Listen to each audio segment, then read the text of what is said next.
the start of a new RV Daydream. What you doing? And it's a cold start. So we had something that looked like weird precipitation last night. It's 45 degrees, and I did not do enough in the garage the last time I was out here. What have you been up to? I've been riding on a daydream. Even though I've been talking about it by a lot. And what I mean by that is, you see this area here, Heidi's car has to fit here. And there's a reason why. Snow! We have winter weather advisory or watch or warning or something out. And they're talking that, not today, but starting tomorrow and over a couple days, we're going to get 3 to 5 inches. That's what they're saying.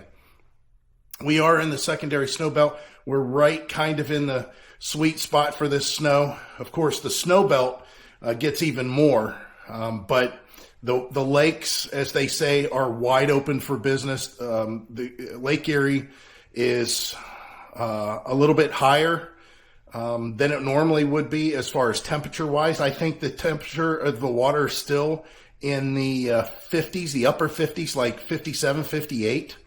That's a big deal when you have a cold air mass that's coming out of Canada and across all that warm open water. Boy, it turns into some decent snow.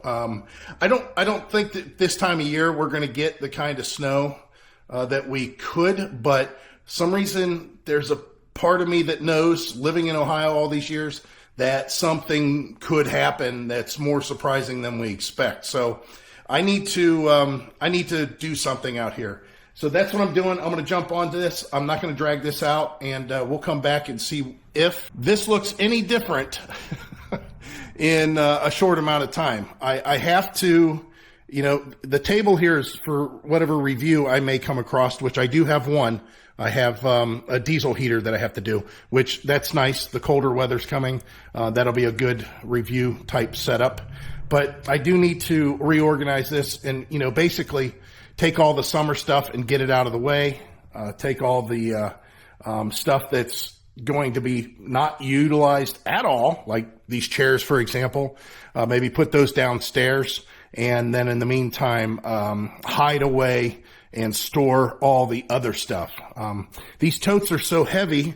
The answer for those is what they were last year, and that's putting them up in the attic. But I'm not going to lift those up there again just to lift them down in the spring. And the thing is, they're organized pretty well. I like how heavy they are when they are at waist level or their ground level, but to lift them up, that's a whole nother story. So yeah, let me do some organizing. We'll come back. Well, there's the beast. We got it out here, and it was a we. This is all metal. The top's metal. I thought it was Formica. This is all metal. The whole thing's metal. So somebody will get it. We're just going to give it away. In the meantime, though, I had Heidi pull in her car.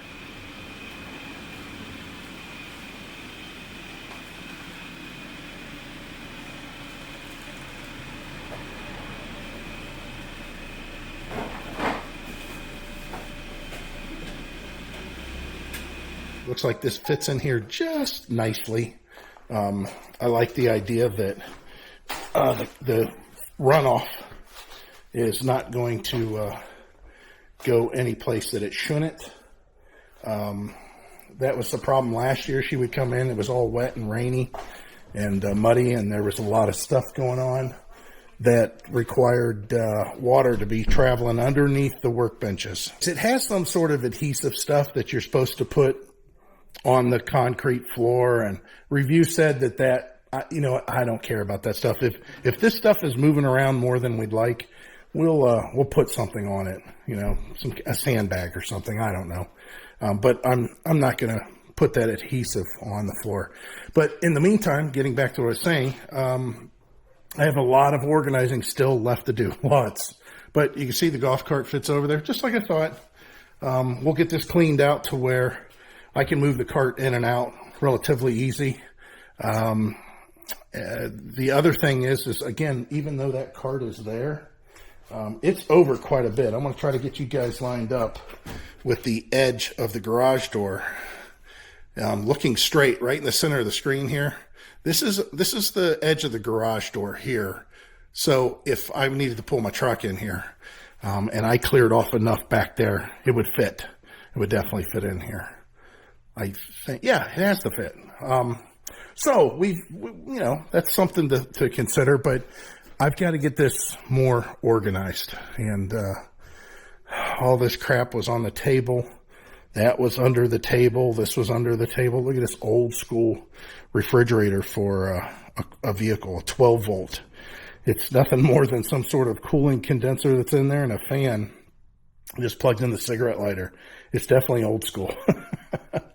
But I guess I have some progress that happened. I guess that's the most important thing. So we will, you know, prepare for winter. Definitely prepare for winter. And the alerts are going off because I've been out here for a couple hours. I've shut them off a few times. This garage is definitely bigger than I imagined. Because her car goes in here and man, it just fits. Now her and I have got an appointment to go get the truck and the car sprayed with wool wax. I know that sounds funny, but it's compared to fluid film. Everybody knows fluid film. Fluid film's a little thinner. It flows easier. It goes on easier. It finds the creases easier, the smaller gaps in that. The other thing it does is it washes off easier. You usually get in a year. You get a year of it, and then it washes off, and you got to get a retreatment.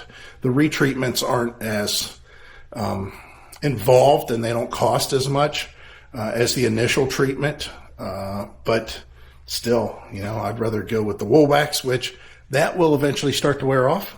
2 years. Now, a lot of people, they just do oil sprays. I don't want to do an oil spray. I don't want oil on the bottom of my vehicle that drips in the driveway and, you know, it drips in the garage. If Heidi did her car. What we should have done with her car is Z-barred it. I had my really first real car, that Mustang Cobra that I had. The owner, when they bought it in 78, they had it Z-barred because they had you have an account with Z-Bart, I guess you could say. And yeah, I was kind of excited to see all those white Z-Bart plugs, and it helped the car. It definitely helped it. I had it until Heidi and I met. So I had it from, you know, whenever I was 16, so about 10 years, almost 10 years. I got rid of it when I was 25. So definitely had it quite some time, 9 years. And the rust never really got really bad. You know, I always kept it clean. I always sprayed it off and everything. So I had other cars that I drove in the winter too. But yeah, that's what we're doing. Prepare for winter. That's kind of going to be this whole video, I guess. We're still contemplating getting a load of gravel behind the garage and getting a shed put back there. To the point where then I could build something if I wanted in this doorway to allow me to go into the shed, maybe even attach it to the shed. You know, it could happen. I'm not saying that's going to happen, but it could. But yep, that's today's events.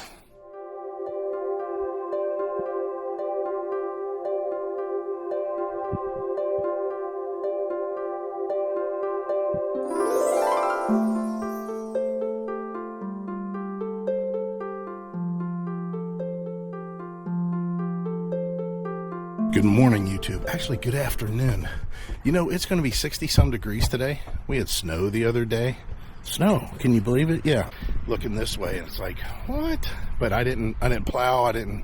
We did have to shovel a little bit on the steps and that. But today's really wonderful.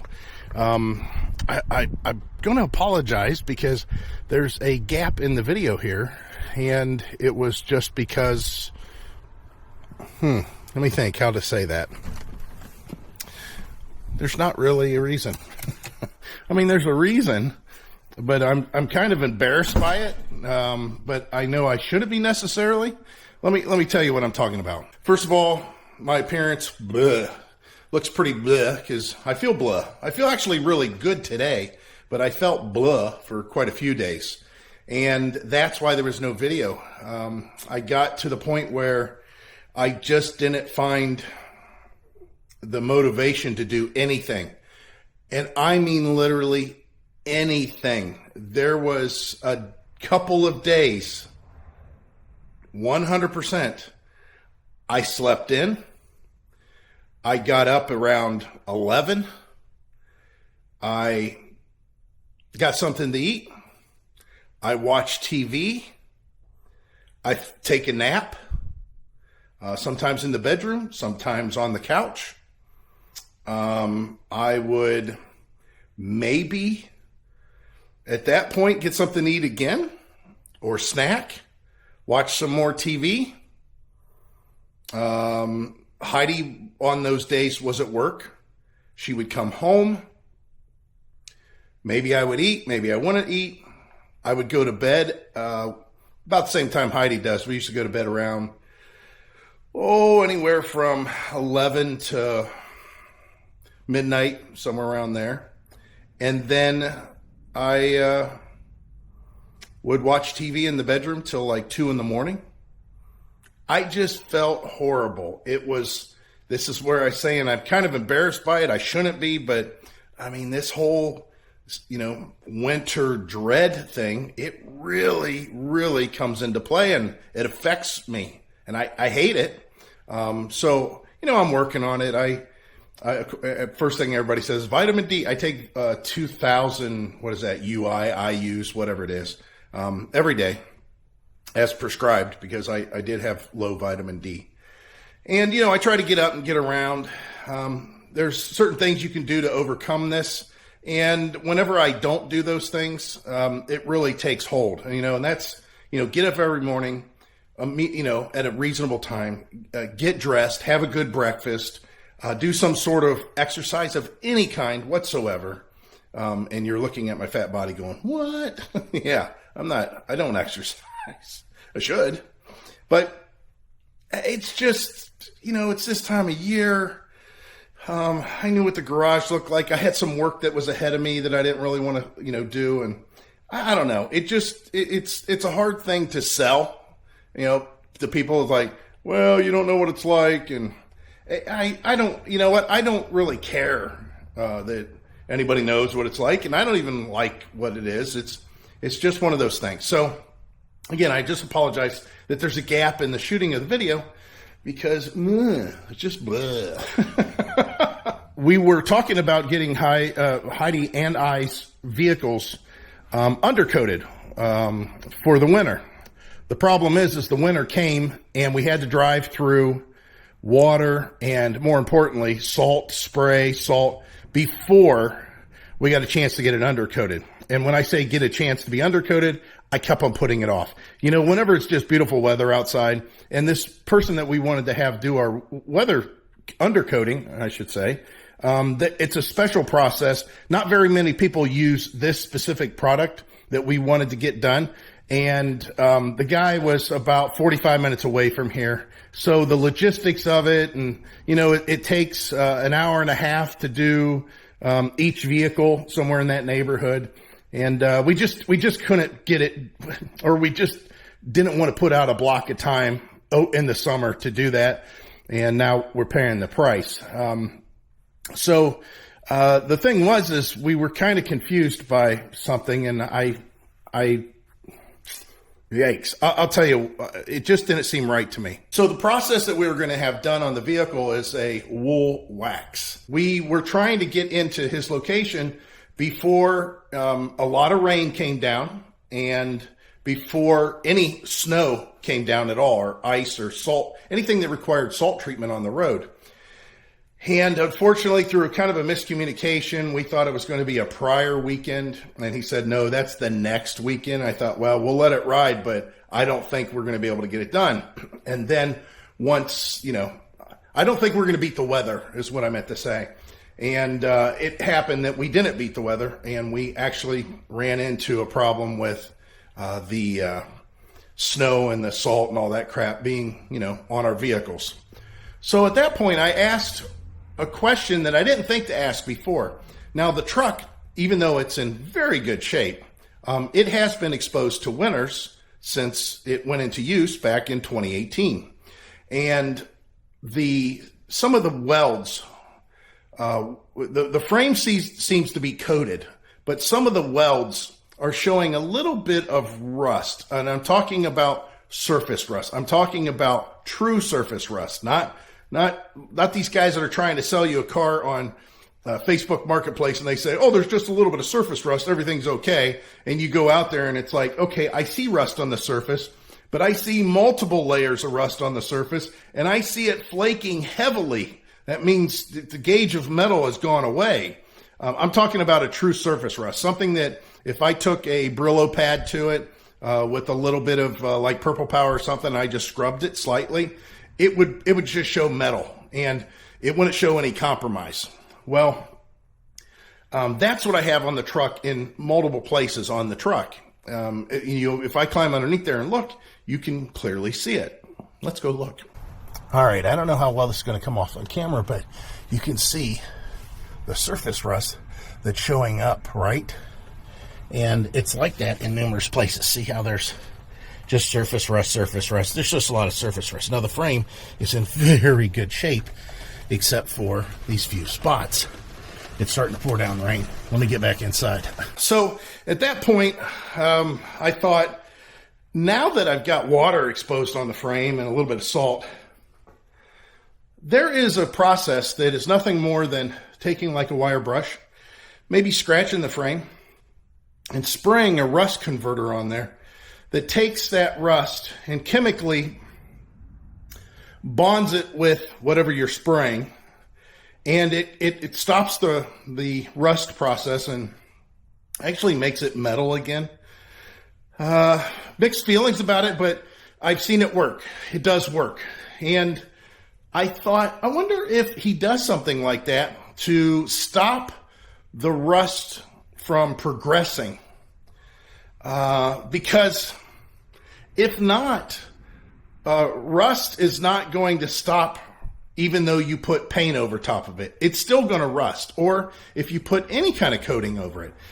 If you did oil, maybe the oil would soak into it and that would slow it down. And I know that wool wax has a certain petroleum type. It's not a petroleum, but it has that kind of reaction to bare metal that it might do something like that. But anyways, innocently enough, I sent a message and I asked the guy, I said, hey, is there some kind of rust conversion process that you do prior to encapsulating or coating or sealing the vehicle from the elements off, the stuff that's going to be on the other side? And he said, no. So then during that same questioning, I said, well, my wife's car has now seen salt and it has salt on the undercarriage.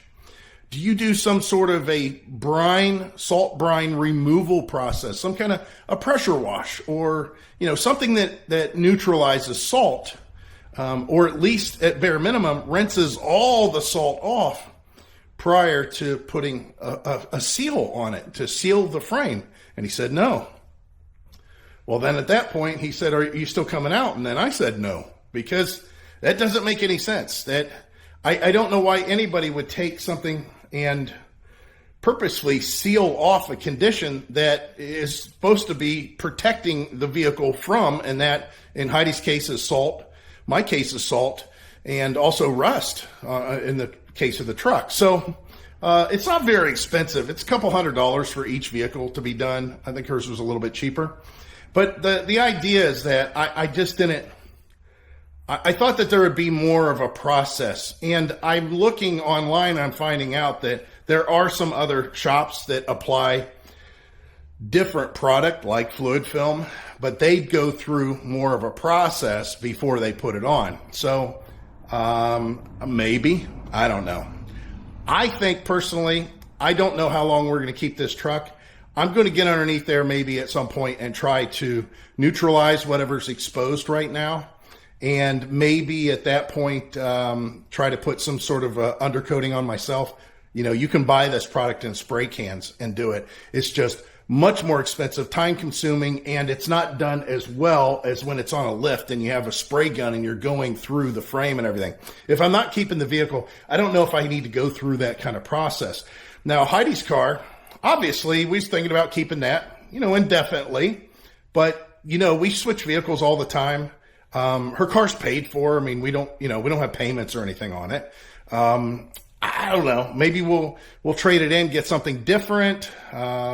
Maybe not. Maybe she'll just use it. So in the meantime, I told her, I said, listen, we've had a lot of cars that have lasted a long time that we got with very minimal rust on it. And yet they still lasted quite a few years before the rust started to become an issue. And, I said, maybe we do pretty good taking care of our cars. And, even though they're getting exposed to salt, maybe I don't have to worry about that so much. As long as we wash them and get the undercarriage done. So Heidi took the steps the other day, and, it's kind of nice because she likes to keep her car clean. She always has since we dated. When she first got her first car, it was a thing. She would always spend one day to sweep out her car, wipe off the dash, clean all the windows, and she'd always wash her car and not really wax it so much, but just wash her car. Since she was young, since she was, 17 years old, 18 years old, that's what she did.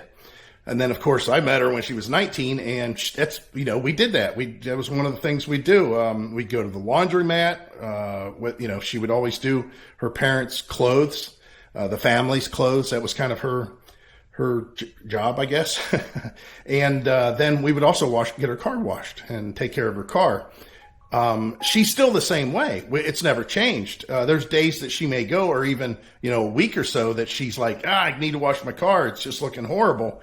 But she's always thinking about it. So the other day she bought a car wash program plan, whatever you want to call it. She joined the club, the car wash club.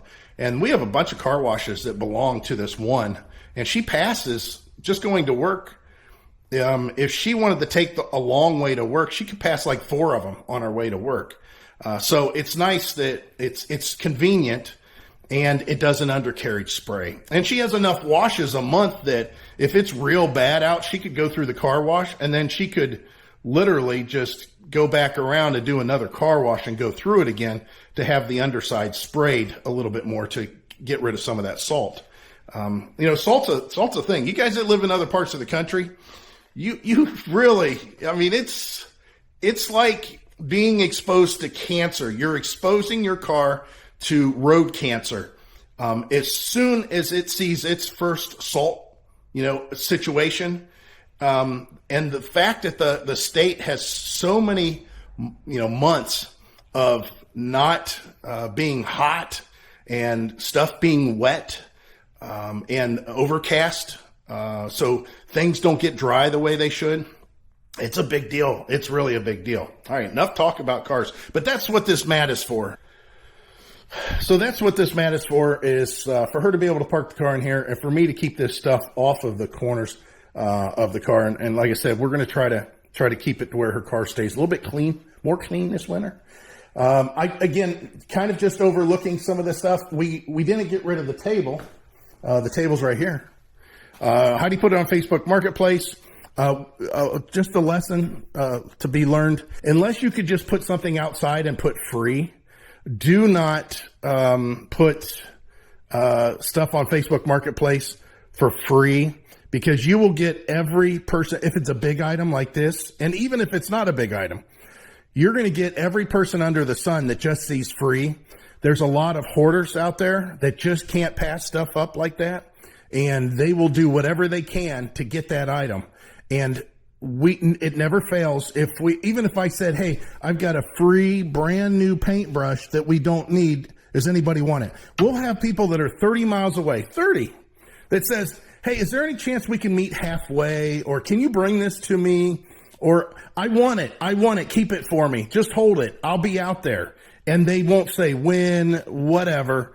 And it's just, I can't get a ride out there. With this, it'd be, I need somebody with a truck. I can't get it up in my vehicle. You think it'll fit in a minivan? Or you think I could put this in the back of my Chevy Cobalt? It's just crazy. So Heidi always puts, I think she put $20 on this.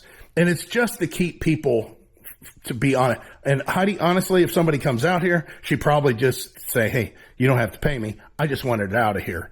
And it's something that we learn. So if you guys do Facebook Marketplace, try not to do free. If you do free, the way to do it is these items are at the curb, first come, first serve.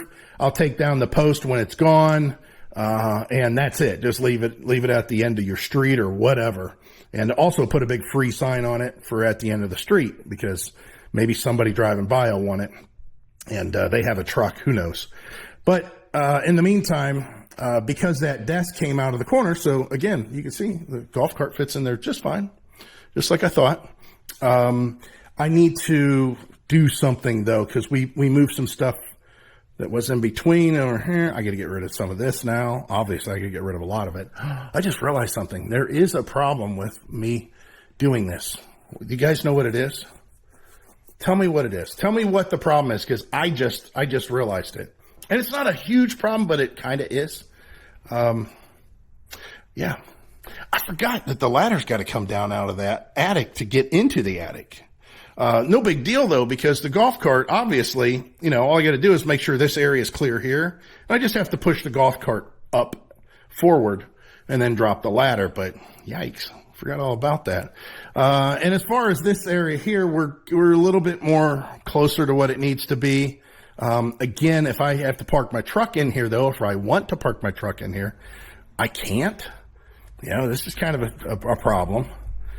There's just too much here. We have a lot of stuff coming up because of the holidays. I think there's some sort of a Christmas display going on at our son's work down in Youngstown. If you guys want to check that out, it has something to do with the Tyler Historical Society and the Arms Museum, Arms Family Museum, I think it is. Anyways, it's some sort of Christmas, thing that talks about the history of the area. If you guys know Idora Park, I guess they have a lot of the old Idora Park stuff down there. That's all going to be on display. I think we're going to go to that. Heidi is hosting Thanksgiving at our home. We have a lot of cleanup and organization, gotta barely talk, to do. That's going to be coming up. And also, I've got to get the basement straightened out. We want to get it's getting a little bit congested down there. I've thrown some stuff down there out of the garage that has caused a little bit of problems to where it's very messy. And and we've got the waterproofing guys coming to dig up outside of our house in about 4 days. Yeah, about 4 days they're going to be here. So that'll be interesting. And our son, I think, is flying out to Boston. So I got a trip I got to make up to the Cleveland airport a couple times. Once out there to drop him off, and then once to go back up there to get him again. So that's coming up. So our platter is getting a little bit full. And I'm glad, because usually this time of year we're not really doing anything. I mean, the holidays always busy things up, but other than that, we're not going out camping. I don't have any projects going on, that kind of thing. But let me get at this, try to get this a little bit organized.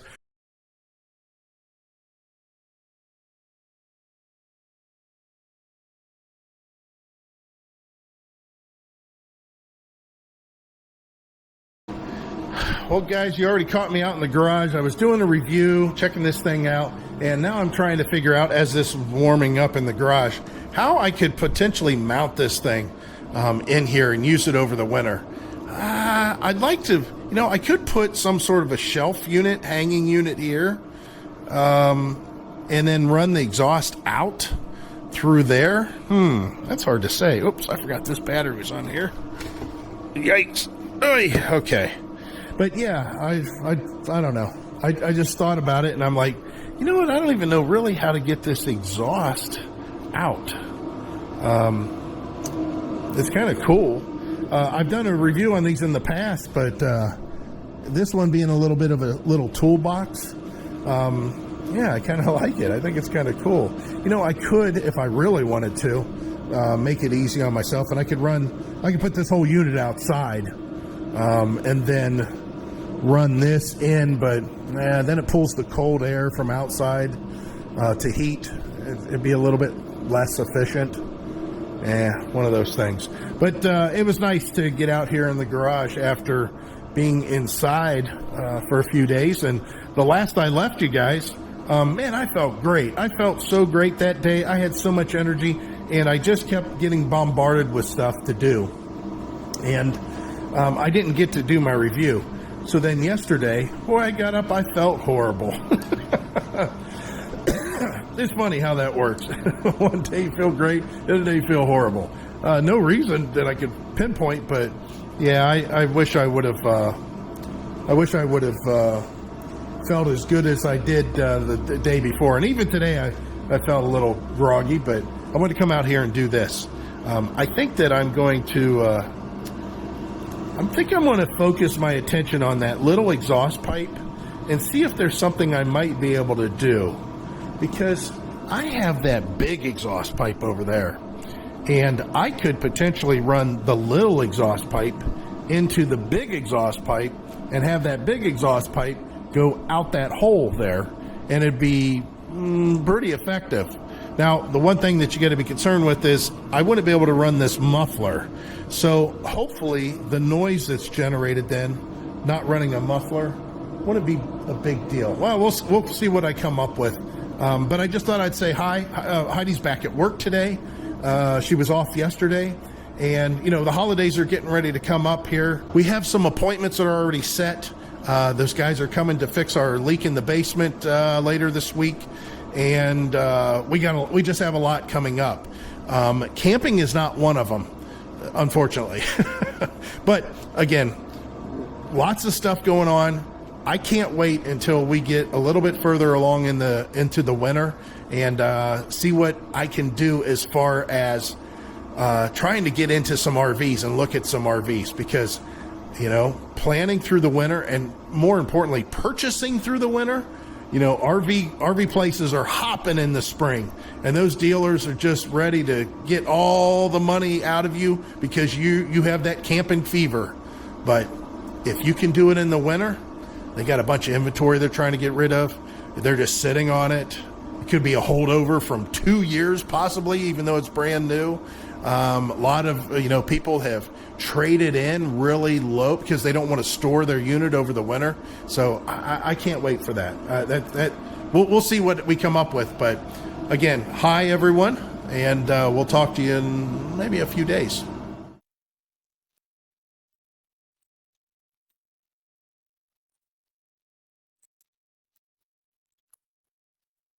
Good morning, YouTube. Welcome to a cold day. Well, it's not cold. It's not horrible. Today's high is going to be 47, which is good. We don't have much in the way of snow or anything in the forecast as of yet. We did just have that snow that one day. Ooh, it smells like firewood. Somebody's got a fire going somewhere. The temperatures have been in the 40s. Lower 50s maybe for the highs, and the lows we've already been down to the low 20s, but we average in the 30s, the lower 30s in there for the low. I want to show you something in here, see if there's a difference going on. Maybe slightly. All right, I've got a little bit of a mess in here, and I'll show you what I mean by slowly, lightly. I just released a video of this here, but I didn't show this. You guys are the only ones who get to see this right now.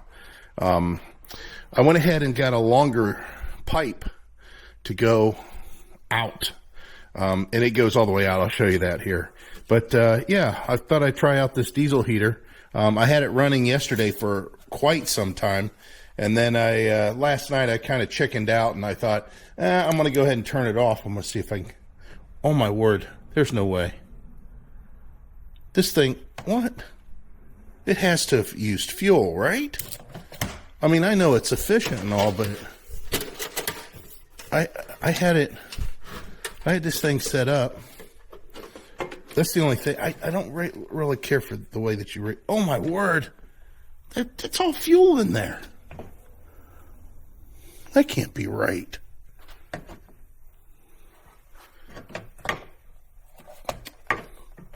It's as if it didn't use any. Oh my God, it's near the top. Okay, so I definitely need to turn this up from what I can tell, as far as heat-wise. And the reason that I turned this stuff off last night was because I was concerned that it was going to be using too much heat, or too much fuel. And I don't know what this thing does when it runs out of fuel. So I've got to experiment with that today. Let me go ahead and, excuse me, connect to it with the app, which is kind of cool, right? And it's got an auto start stop on it. I just need to raise the temperature, I guess. Let's go ahead and make this 45 degrees. So yeah, I had it on like 45 last night and it was running. And then I'll do auto start stop. And what that should do is within 6 degrees of that in either direction, it should auto start stop the thing. But it does have this little display here. I'm not going to give another review on this, but it also has this remote start. Yeah, I thought, oh, it'd be kind of nice to see what it can do inside here. And, oh my word, I got to clean this up for the disaster. But today is going to be the day that we have some work done, on the basement. And get out here. I should start my truck. It's been a few days. And by a few days, I mean, quite a few days now that I think about it. So I am anticipating that there's going to be a total disastrous mess go on today. Because they're going to be doing concrete cutting. And concrete cutting is very messy. As far as I know, they're going to cut a line. See where this drain is here. I think they're going to come out just a little bit and they're going to cut all the way across here.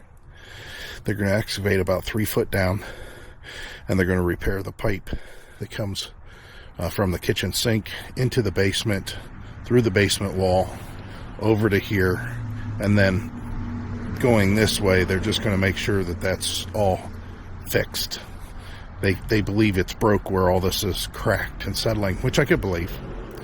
Then, when that pipe is disconnected and everything, before they repair it, they're going to dig even further. They're going to go 7 foot down.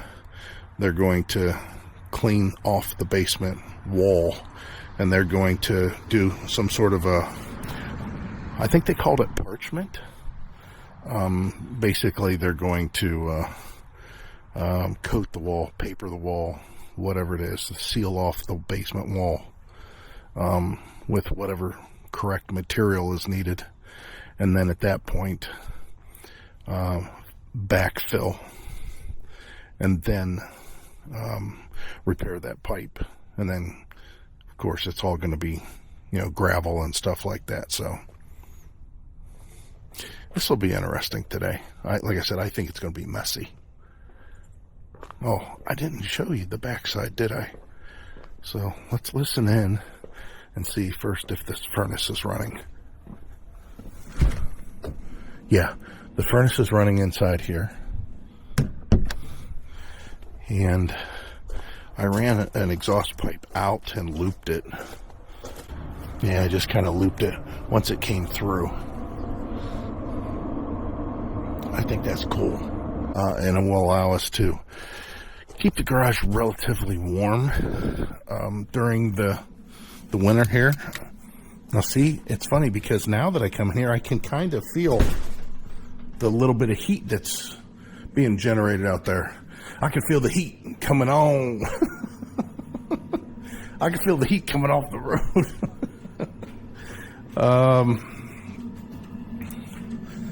Yeah, this is nice and warm. Let's see what this thing says. Yeah, set at 46.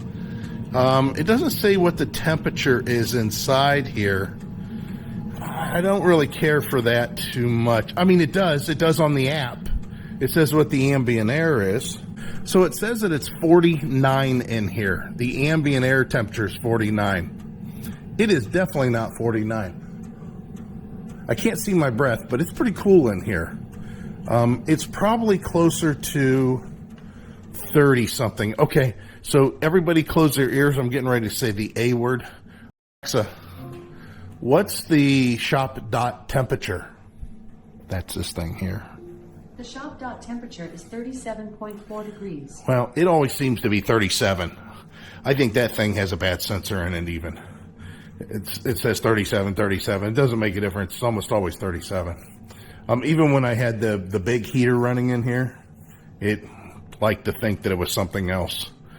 So we've got work that we've been doing inside here, trying to straighten up, and then this project came up. But I do need to, again, you know what? I'm not even going to say it. How many times you guys have to watch a video of mine and Heidi's, but mine mainly, me talking, and I'm talking about how I need to straighten out the garage. I mean, that's been going on even before we hit the road at the other house. Isn't that a joke? Put down in the comments how Mike's garage is always messy no matter what, because it is so true. You know, you can make excuses for why stuff is done the way that it is, or why you can't get stuff done. But for me, I'm a person that is very organized when it comes to cleaning up. And I guess I said that wrong. I'm very meticulous when it comes to getting organized. And what I mean is, I want everything to have a place. If I can find a place for everything, especially the critical stuff, the stuff that I really need to remember or know where it's at, and I do that by another method, which I'll tell you about here in a second, I would make sure that when I do start cleaning up, that's the way it happens. I don't want to just throw mix match into a tote just to say it's in a tote and out of the way and then put it somewhere, because that's how people have a lot of stuff that they don't even have any clue what it is, where it is, when's the last time they used it, or when they, more importantly, when they need it, they don't know how to find it. I've always, and that's one of the reasons my old garage, even when it looked the messiest, I definitely had, at points in time over 20 years, have went through and I organized the garage and I put everything that was critical in places that made sense to me. So whenever I needed something, I knew to go look for that in that, that area. So whenever the garage looked really messy, especially on camera, go back to some of those old videos. Hey, go back to the ones that I was about, 70 pounds lighter. 70. Can you believe that? I'm hauling around an extra 70 pounds. Whenever the garage was still appeared to be messy, I could walk in there, and my kids, a lot of times, hey, Dad, I need to find, I need a bolt that's about so big or whatever, like our son, he would have a project, or even our daughter, maybe she would have something that she was doing. And I could say, well, listen, go in the garage, underneath the workbench. It's in that bank of drawers, and it's on, probably the fourth drawer to the right, and, somewhere on the right-hand side. Go through that little bit of drawers there. There's probably about 8 drawers you have to go through, but I have one in there. Whatever. I mean, I could do that for pretty much anything. And I'm still in that situation here that I kind of need to do the same thing. And I'll tell you how it's done. First of all, I learned this from working at AutoZone years ago.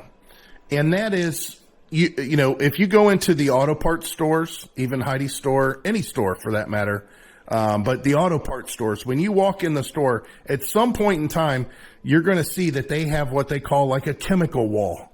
Now, depending on how they've got it laid out, they may split some of the stuff, like their oils, that will be in one location, and their antifreezes and washer fluids, that'll be in another location.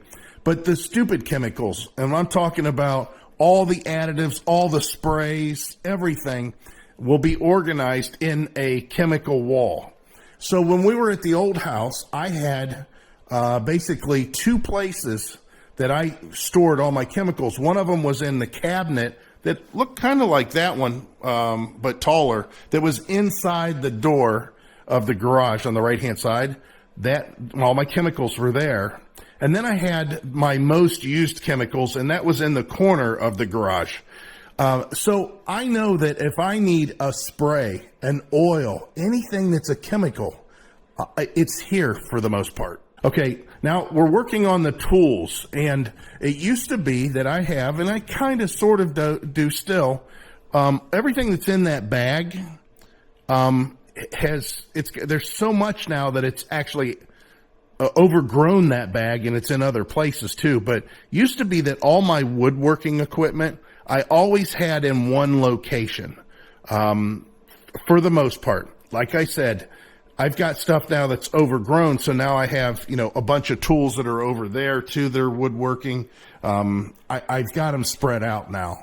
But it used to be, everything used to be pretty much in that bag, and then I had a separate drawer also. And if I was doing anything woodworking-wise, I knew saws, drills for that matter also. I used to always have them in the same place. The other thing that I used to have, especially when we hit the road, is one of these little totes I just called fasteners. But I used to have an area that was just the fastener section. It had a bunch of jars of, baby food jars of nuts and bolts, which I have. Believe it or not, I still have them all. And Heidi's grandfather made those. And the baby food jars that he used to put all the nuts and bolts in are literally from when Heidi was a baby and her brother was a baby and her sister was a baby. Those baby food jars were what he used. So, it's at least 55 years old. So, anyways, those fasteners, I had a whole fastener shelf, and then I had a bank of drawers that was underneath the workbench, and I had all the nuts and bolts and washers and stuff like that in there. Let's get into the next organization part, and that would be what I would call supplies. And that would be raw material, whatever that may be. Like in this case, I've got my wood. There's scraps of wood over here. That's kind of the supply that I have for whatever projects we've been doing recently. But I used to have a section that was like all my metal, all my scrap metal. That would be, underneath the workbench. And there was all that, stamped steel, cast iron, plate, steel, all kind of tube, whatever. That would be something that would get organized in a certain way. And then I would have, project stuff like my cabinets in the back of the garage. I had all my automotive parts in one section, leftovers, save pieces, whatever. And then all my mowers, and then all the moped stuff. I had that, divided out. Now, in this case, I have a lot of stuff like that in here that needs to be organized. And I have the addition, unfortunately, of 2 more categories that I really didn't have at the old place so much. I didn't have a lot of cordless tools at the old place. I just had my bag of saws and stuff. But now that we've moved in, to these locations, I've got quite a few because I went electric with our lawn and garden stuff. So I have a lot of batteries that I've got to be concerned with, and chargers. Look at this whole stack and pile of chargers that we've got going on in here. There's a lot. Batteries and chargers galore. Now, I see why people are real big on one brand or the other, such as, DeWalt versus Milwaukee or whatever. Because in this case, I have Ego for my lawn and garden. Great. I haven't had any problems with any of their stuff. Works really well.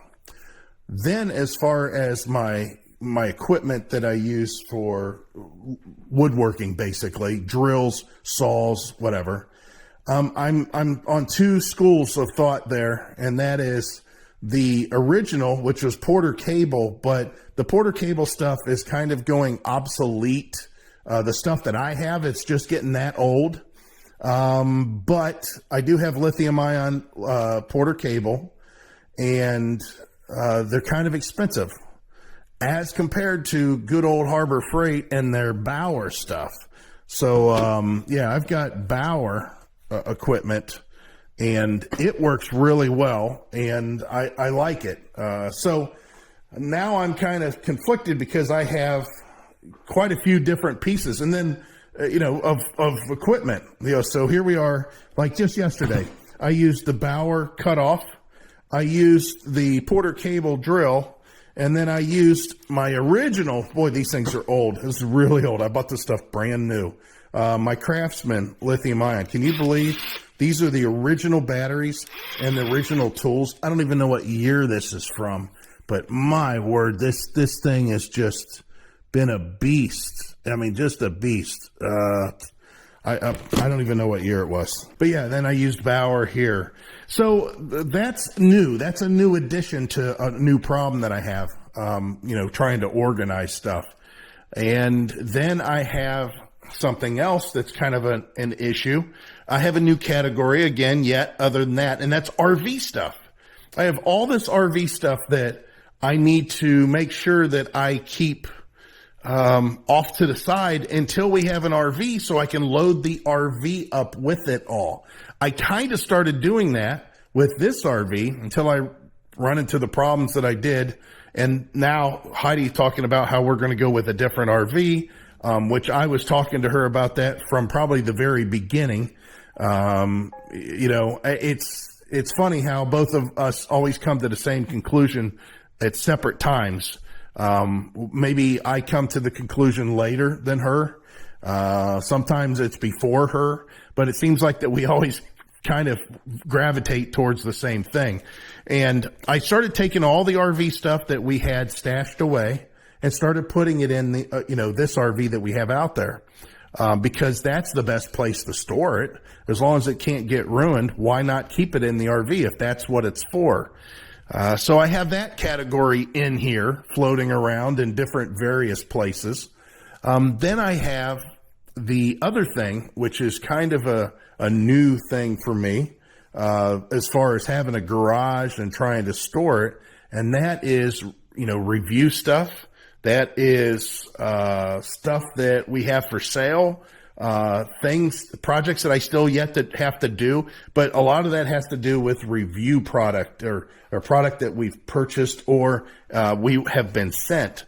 So I have to organize all of that stuff. So I got some different categories going on that I just don't really care for. I'm not real hip on it. Let's just say that. And I don't really know how to address that thing. It's a weird thing. Nonetheless, here we are doing a video about how messy my garage is yet again.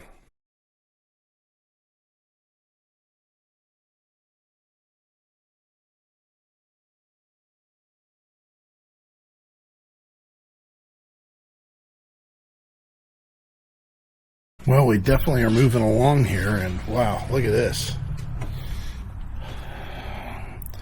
My driveway's a disaster again. So sad. Ugh. And I'm not going to be able to pressure wash it or anything. Well, I guess I could. I'd have to get the pressure washer out and de-winterize it and get the hoses out. Anyway, so they definitely found the leaking. It was between the two. It was the downspout and this drain also.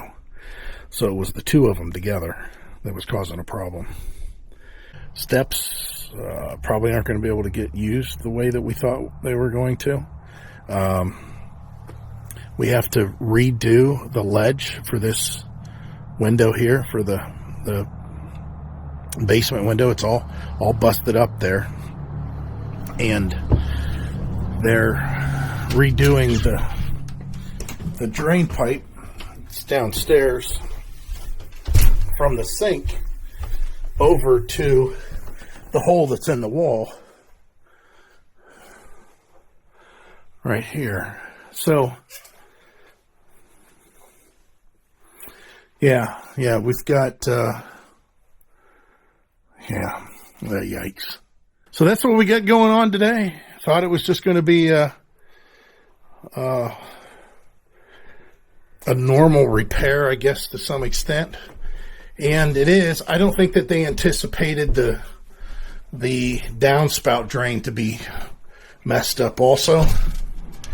So they got to do something with that.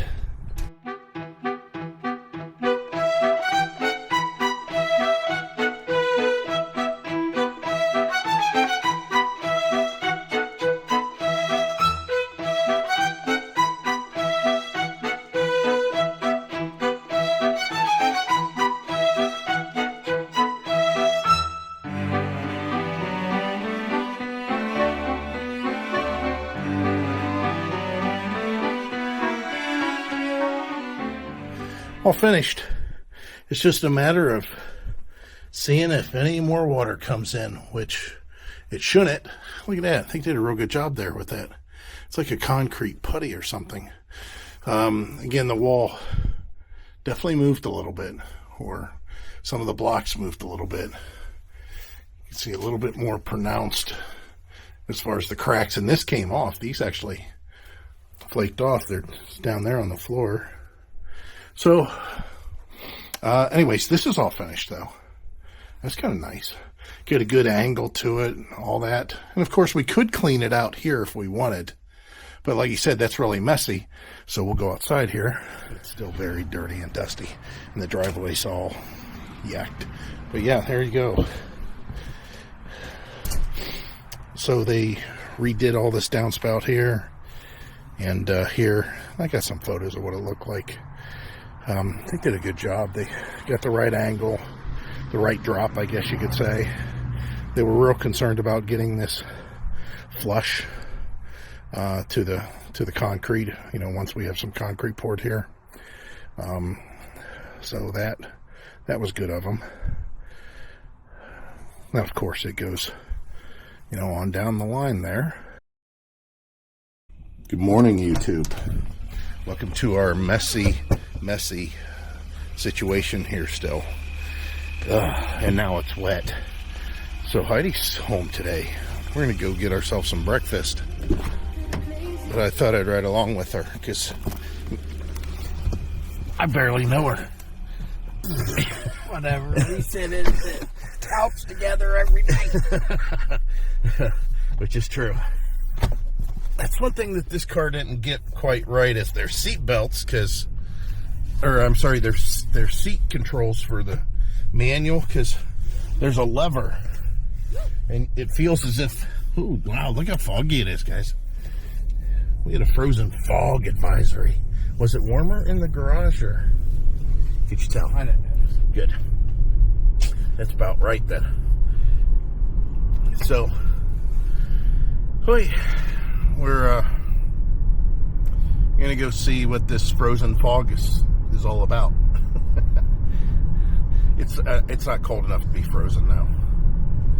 And no. Turn your seat on, so. Oh yeah, cool. Oh well, we're warm. I do like the heated seats. When they say frozen fog, they don't mean that it's frozen. It means that whatever moisture that may come from the fog would potentially be in frozen form. The roads aren't wet. So Yeah, there's should not be any problem. other than visibility. There's nothing going on here. Yeah, the visibility's okay. So what are you planning for today? I don't know. I mean, I do know because we're having company next week. Oh yeah. So. Oh, that person decided, oh, I guess I'll stop in the middle of the intersection. Well, not the middle, but they went over that line quite a bit. So yeah, I plan on doing that. I was thinking about putting the Christmas tree up. I think I had a brand new Ford back there. Yeah, like an F-250, 350. It was black. But it's a short bed. There's some property for sale. But build ourselves something over in Champion. Maybe our taxes go down a little bit. Probably not. Probably not. Is Champion still Trumbull County, right? Yeah. Oh, well. No So there's a house for sale down here that is kind of comparable to ours as far as its size. There's some nicer features at the house. One of them being their basement is finished. I mean, to the point where they have 2 bedrooms in the basement. Do they have an egress window? Well, they can't count it as living space because I don't think they do have an egress. Maybe they do. Oh, so you're saying it's a 5-bedroom? It could be. But anyways, it's this house right here. And it's got a little Rockwood microlight out there. But it's about the same as ours as far as the size. The garage is attached. I think their floor space is about the same as ours, or square footage or whatever. Their property size is real close to ours, but their property is a little bit, they have a lot less yard for some reason. Of course, they don't have a pole building, but their backyard is kind of like a little oasis setup. They do have nice patio areas, seating area, you know, a block patio with a cover on it and all that. But that house is $335,000. So if it sells for that, it's within 3 miles of us, and they look at that, you know, for future sales. That was real big with our realtor. You can ask Heidi. He kept on saying that our pricing was based off of what was within 3 miles of us. The thing was we had a lot of junky homes that were within 3 miles of us. But they also, well, heck, I mean, even now. Yeah. We got some doozies. We got some doozies on our street. But man, they're still selling. You know what? I don't think there's any house on our street, though, and you could correct me if I'm wrong on this. Even that trailer, I don't think there's any house on our street that would sell less than $120,000. Yeah, I don't. Just because location and the property size. Yeah, I guess. Whereas where we lived before, there's lots of houses that were barely $100,000. Man, these seats get really nice and warm. It really feels good on your back. So they're building Mercy Health Center that's down here. Emergency room. This place here, this Trans Global, it's almost empty all the time. There's a truck. Oh, that's a rarity. But it's a beautiful complex, and we hardly see vehicles there ever. I mean, really, ever. And I think this place is closing down, isn't it? I thought it was. It don't look like it. I know. Wow. This is the electrical Oh, yeah. trade school. This is the career center for the high schoolers and adults. Yeah, this is MCCTC. TCTC. Sorry, TCTC is Trumbull County. The other ones, what I just said was Mahoning. That's where Heidi went and our kids went to school. But this is, they're building this. It's going to be huge. Yeah, Future home of Mercy Health, and that's a big thing around here. Then you have the Champion Branch, Fairhaven Industries. That is for autistic kids. Yep. This is kids with disabilities or young adults. Real nice park here. They've got a frisbee golf and all that stuff, whatever they call that, disc golf. The bike trail can take you down here. You'd have to cut through the TCTC. And then this is just the edge of the real edge of Kent State, the Trumbull branch of Kent State University, which it's funny. Remember Salem used to have a Kent State branch also. About the same size. Ooh, get some emergency lighting going down here. Looks like somebody's working. It can't be, because you know the song says everybody's working for the weekend. It ain't the weekend. Yep, they're out there doing something with the pipes. But anyways, this is Champion. We're going to go ahead and go get our breakfast. Heidi's going to run the car through the car wash. Why are you going to run your car through the car wash, Heidi? I got a nice package for the winter. And it is like $45. Seems kind of expensive, but I'm going to use it for the 4th time. And you can run it through 30 times. You can do it 5 times a day if you wanted. And it's only 30 times a month. But how many car washes do you have to choose from? Like 7 or 8. Within 15 miles, right? Yeah, but most of them are like... I like it because I'm not driving, I'm not driving out of my way. Yeah, she passes them on her way home. And you know, everybody likes Mod Wash. Well, Mod Wash has the brushes and stuff, and I really was not wanting... I'd rather have the touchless. And this has an undercarriage spray. Yeah, but the one I did go through had the foam brushes. And Construction reported ahead. So it'd be good for, like, if you had a lot of salt on your car. But I'm just gonna do it for the winter months to try to keep the salt off. And it's like Michael said, they're real convenient. Like, my son and I were over this area all the time. Though we do take his car, but we can just take my car. And do you guys remember when we parked the RV right there? Right by that pole. Long ago? Yeah, we didn't know this area. We didn't know anything about it. We had to ask our son-in-law. Said, "Where, you know, how nice is this area? Is it okay to park the RV?" And because we're going to be there for, I think we were here for like 6 hours. Yeah. And we fired up the generator and had Lincoln. Yeah, watching Lincoln. That was it. We were waiting for our son-in-law to get up for work, and we were going to take Lincoln. We had Lincoln with us, and he we Thank you for being a monthly Wash Pass subscriber. Please wait outside for the green arrow. We were we had talk. Shh. Why? Oh, you got to hear. Oh, okay.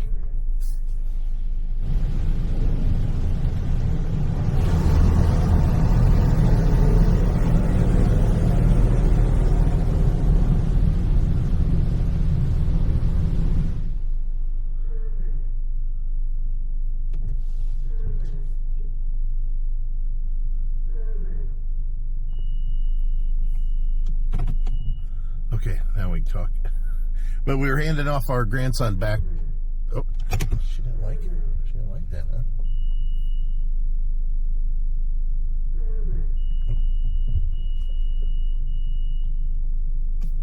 That was funny. That was funny. So our grandson was being handed off to our son-in-law when he got off work, and this was kind of a good common area for where we were traveling. I think we were going to Hershey after that, right? Or I think so. I don't know. Yeah, I'm pretty sure it was Hershey.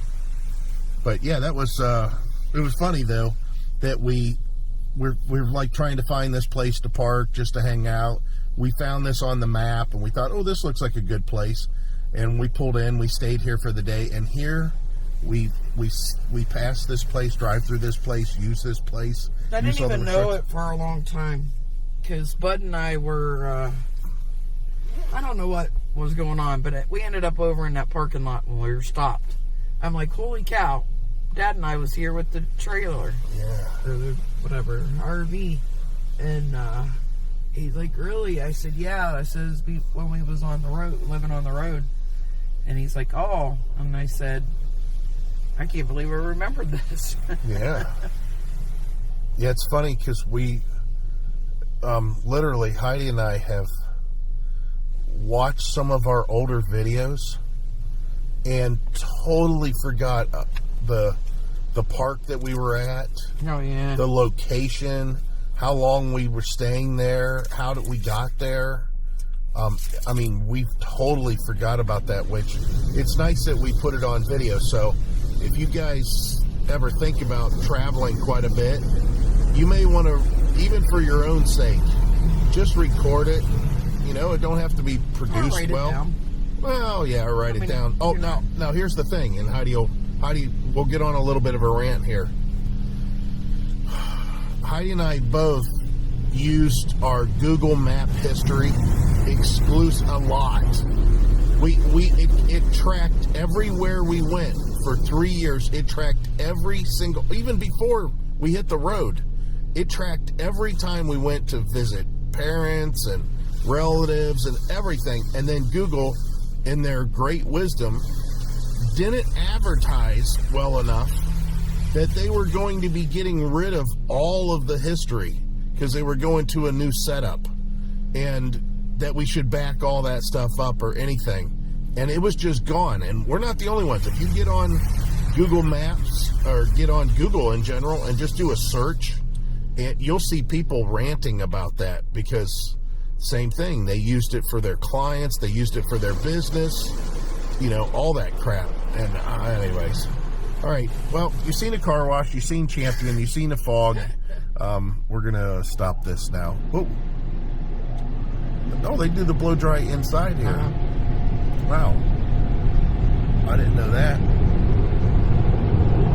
It's not the greatest. Something, I guess. Good morning, YouTube. Well, we've had a few days of winter. I don't know how else to describe it. Not snow, just it's been cold at night, but still not horrible. So I'm going to come out here and check, because I've only filled the gas heater here, whatever you want to call it, the garage heater, the diesel heater. I've only filled it once, and I've got it set on 50 something, but it's the thermostat is wrong compared to what it actually is. You know, so the ambient temperature read that this thing has isn't accurate. Oh my word. Look at that. Well, I don't know if you guys can see. Let me see if I can get light in here for you. Still, let's open this up. That's always more fun. Look at this. You're going to be shocked. Look at the level. You believe that? I don't know. I'm trying to get it to where it shows up the best, but it's basically at about 75%. So I've just let this thing run and try to keep the garage just at a temperature that seems to be, I don't want it to be freezing in here all the time. No, don't get me wrong. Over in this area here, it's 30 some degrees. And Heidi and I, we decided that maybe we should be putting some sort of weather stripping for the garage doors on the sides. Now, I know I have this big gap at the bottom. I could probably, I don't know. At our old house, I know what I did was I took some old t-shirts or an old t-shirt rag, and I laid it down to block the crack. And it worked great. Heidi could drive in and out. It didn't really make a difference. You know, anyways.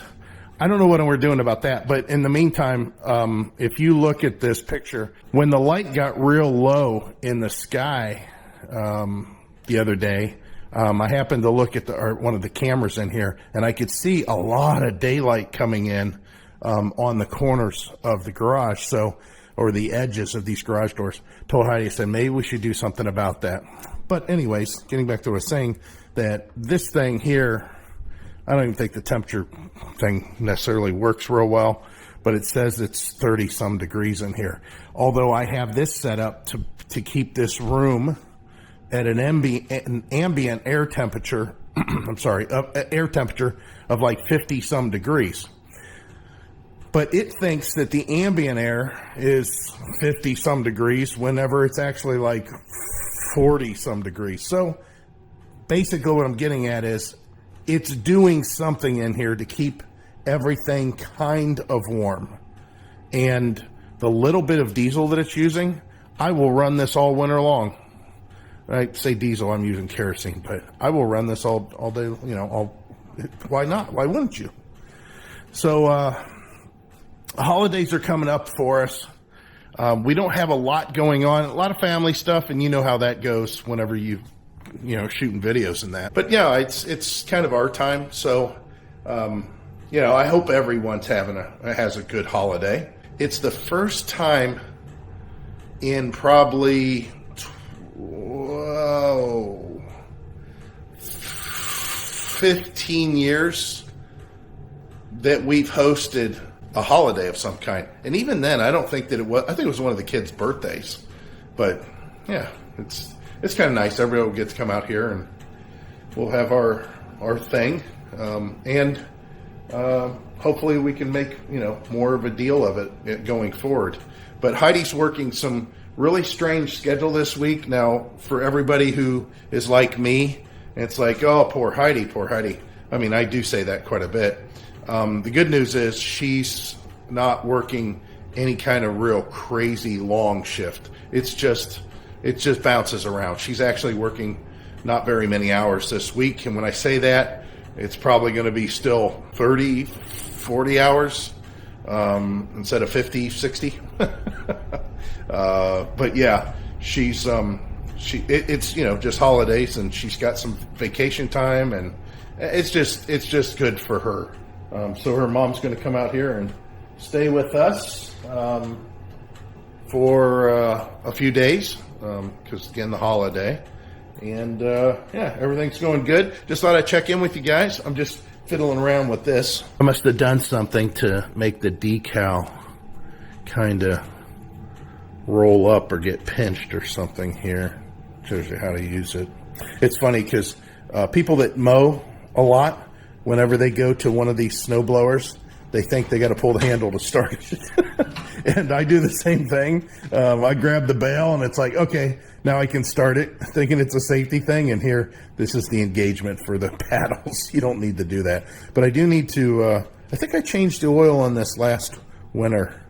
I definitely need to, you know, put fuel in it and go through everything. But yeah, I get to top this off finally and let this thing just keep on running. That's awesome.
Well, we knew Ohio was going to show up.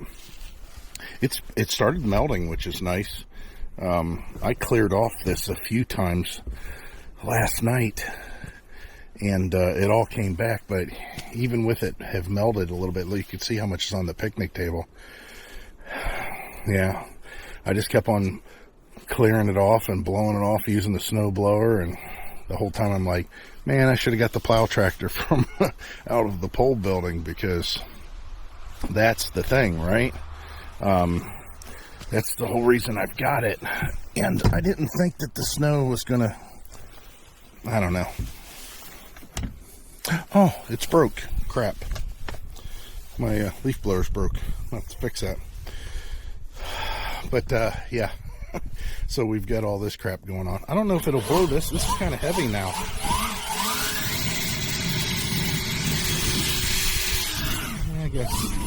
I guess so.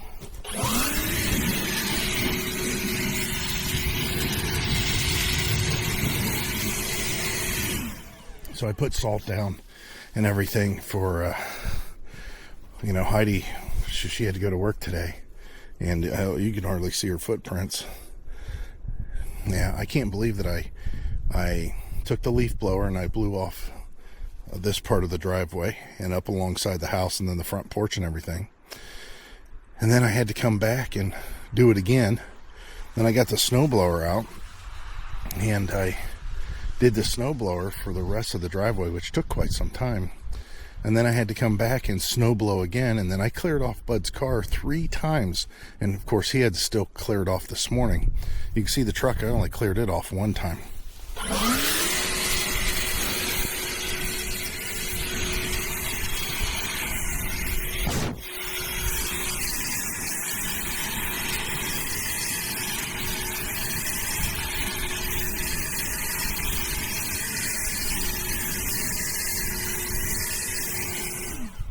This stuff is too heavy for a leaf blower now.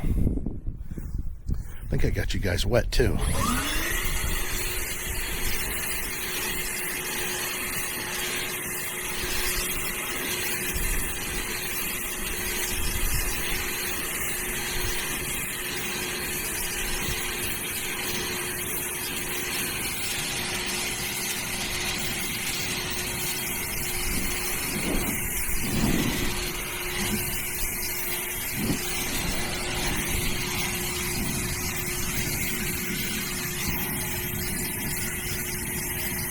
Like I said, I cleared it off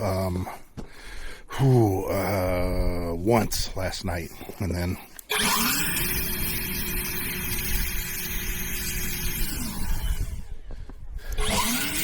you see how deep it is. Yeah, like I said, we're in the secondary snow belt, so we get a decent amount of snow here, and it's not necessarily friendly. We had Thanksgiving here, which was a good deal. I'm glad that we did. It was good to have everybody here. Now, I've got to keep this relatively short because we have our grandson here. And I told him, I said, hey, you can watch me out the window, but I'm going to be outside clearing off the snow. The snowblower. So right now I've got the snowblower. Heidi just listed the snowblower on Facebook Marketplace. And the reason is we bought this thing for the city, you know, for our lot in the city. And it worked great. I mean, it worked for the city. It was perfect. Then we moved out here, and this driveway is pretty darn large. And not only that, but I have the driveway going all the way back to the pole building that's all gravel. So I can't use this in the gravel. And when I use it out on the driveway, I'm doing a lot of walking, and it takes a little while to clear. So that's why we bought the plow tractor, because now that we're out here, it's kind of like where we used to live, and I can plow the driveway pretty quick with a plow tractor. So although this works here, it's just not as efficient as a plow tractor. And we paid, I think these were like $749, and I think I had it on sale or with a discount or something, and I think I got it all the way down to like $625, something like that. With tax, you know, it put it up a little bit more. I knew this was the one I wanted because it's a 21-inch clearing path. It's a 4-stroke. It's a powerful 4-stroke engine. So I don't have to mix gas with it. And I do like the paddle snowblowers. because they clear all the way down to the concrete. You know, that paddle scrapes the concrete basically, versus the ones that you walk behind. They are great for moving snow, but they won't necessarily scrape it all the way down to the bare metal. And they're awful, you know, they're hard to, you know, wheeling. Like I can pick this up and put it in the back of the trunk of the station wagon, which we did when we were still, you know, we still own the other property in the city. We were going over there and still snow blowing and clearing off our driveway and everything because people were looking at the house when it was for sale. I couldn't have done that with a big, you know, dual stage. This is just a single stage. And just real quick, just to let you guys know, if you don't know, a single stage means the paddle will collect the snow and will discharge it out the chute. A two stage, you have an auger that will collect the snow and force it into a fan blade that will discharge the snow. So it's two stages. One's the auger feeding it to the fan, and then the fan is the second stage where it discharges it. This does it all in one. Again, winter is here. This is what I was talking about. We needed to make sure that we had everything ready to go just in case, because winter can hit. It just hits. You know, it's the best way to describe it. It's not like it necessarily creeps in. If it decides to snow, it could do exactly what it did here and just dump a lot of snow on us. And like I said, good thing we're not in the true snow belt, but we definitely have, I don't know, it's got to be close to 8 inches out there. And it's still snowing. I think we have another 2 to 3 inches here. Now, I want to see how much snow we actually got. You guys want to see that? Instead of me just guessing, let's grab this tape measure. Here we go. Ready?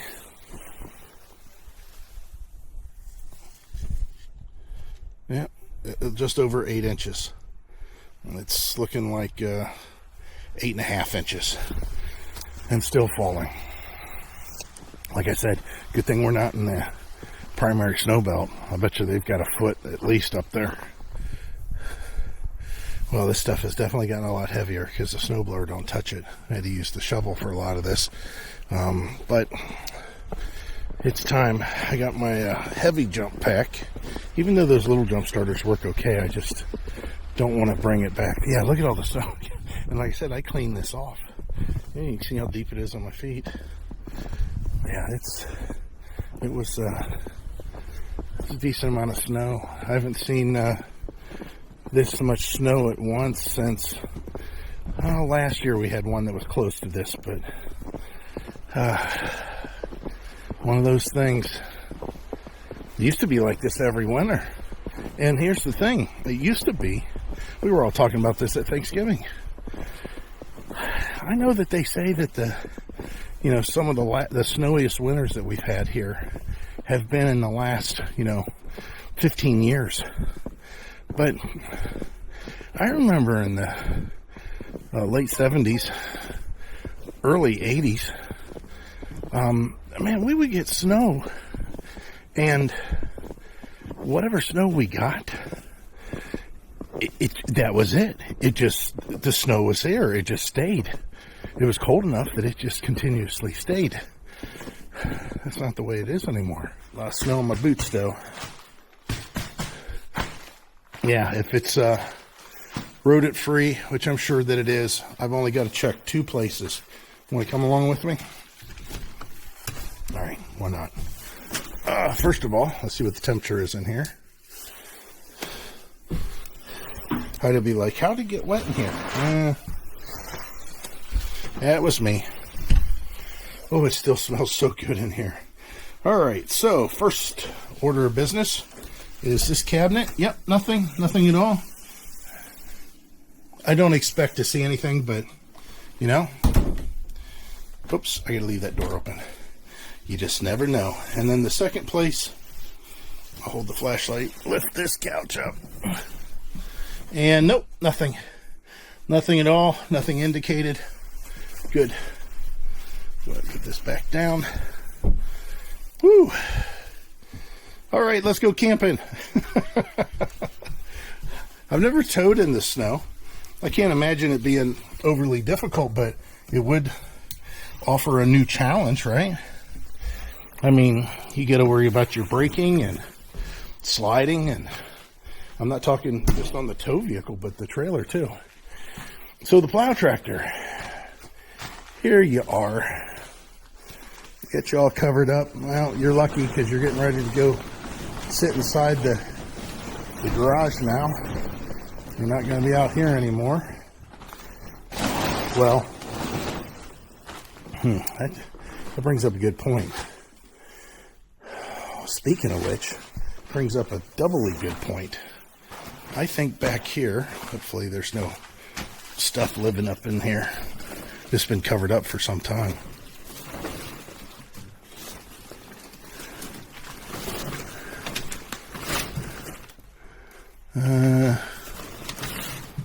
Shoot.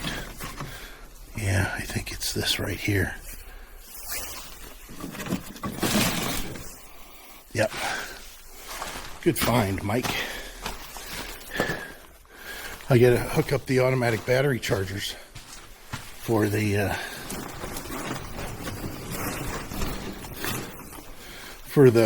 mowers, the zero turn in particular. I don't think I'm gonna hook it up today, but I want to get it out, have it ready. Yeah,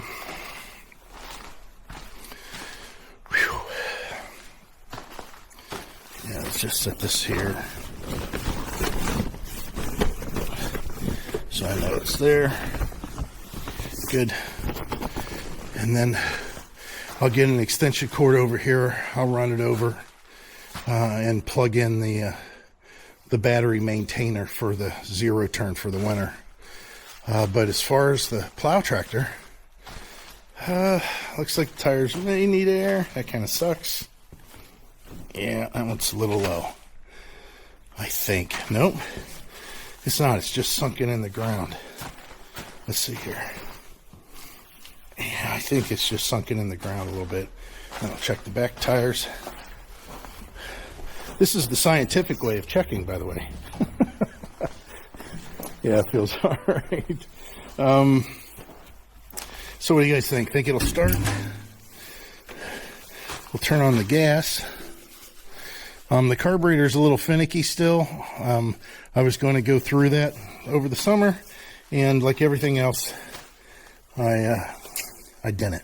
So we'll pull the choke on. We'll give it some gas. Let's see how good the battery is and see if this will start.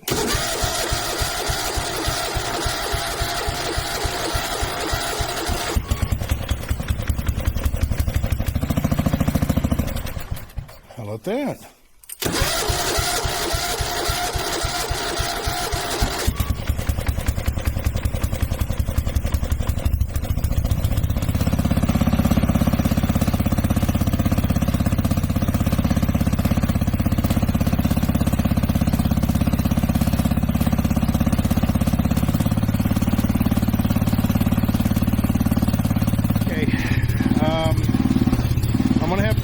Because I got to plow a little bit with this battery thing on my lap and clear off a path to go back to the house, and then we'll pick this up a little bit later.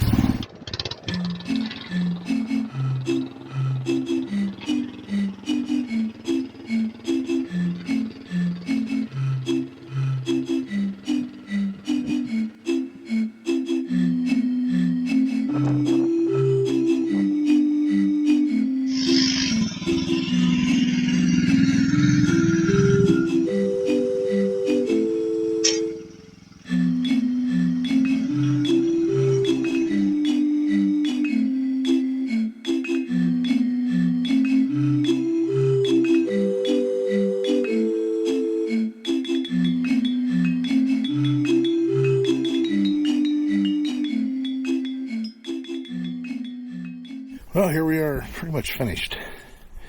Like I said, as soon as you expose some of that dark asphalt, the sun takes care of the rest. I just made one path going back to the pole building because I really don't think I need to go back there for anything that have to drive a vehicle back there. If I need our utility trailer, I can hook that up to the plow tractor, and it will it'll take care of that. Let me one side here. So, ooh, it stank. Tractor stinks. I can smell it. But I'm going to let the tractor melt on the pad there. Looks like the leaf blower's always already kind of dry. Yeah, it broke right here. I'm going to have to fix that. Maybe I can buy the part. But it's because I throw it, to be honest. I just drop it a lot of times with that battery on there. So, yeah, plow tractor wins again. So if you guys are ever considering plow tractor, a Sears ST10 from, I think, well, I know for sure in 74 and 75, 76, I don't know if there was a 77 or not, but the ST10, I believe to be the best. Now, they make SS models. They make an ST12. They make an ST8. Anyways, the ST10, this is back when engines had like the true horsepower at the running speed that they run at, you know, as far as RPM. They actually produced, you know, a true 10 horsepower. It's a cast iron engine. It's pretty much bulletproof. And the way this is set up with the plow connected to these rods on the front axle, all this mounts to the front axle. And then the front axle is supported by these rods that run all the way back to a couple of mounts that are basically right under the rear axle mount. And it's on this plate, this heavy plate. And this plate will hold a lot. This plate will hold a complete tiller assembly that is 36 inches wide with a 10-horse engine on it. It supports all that weight. So that's why I use it to move trailers and stuff around. I can't, you know, I can't move around an RV with it, but it will move around, you know, quite a few heavy trailers because of how heavy that assembly is in the back. But the plow then, whenever you're plowing, the force that's driving the plow is basically from the rear axles through those rods. So anyways, you can still get parts for this through, you know, used markets. This was a popular tractor, and yeah, I'm sure a lot of you that, you know, just maybe moved into the north, or maybe they're considering plowing instead of whatever. Yeah, get one of those because you can buy them so inexpensive compared to the new ones.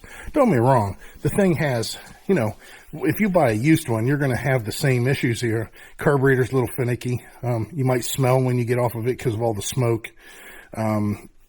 It's, you know, the shifter is in a kind of an awkward position, but it's very easy to manipulate.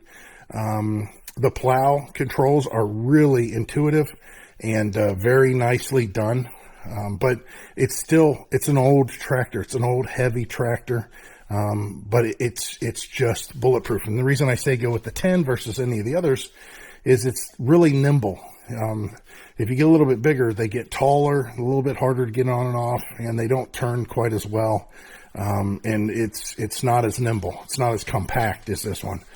We knew we were moving back into this crap, but man, I just wish you would give it a break, for one winter. Last winter was pretty mild. I'm hoping this is the extent of this winter, how crazy it got this early. But this could be a sign. I don't know. We'll find out at the end of the snow season.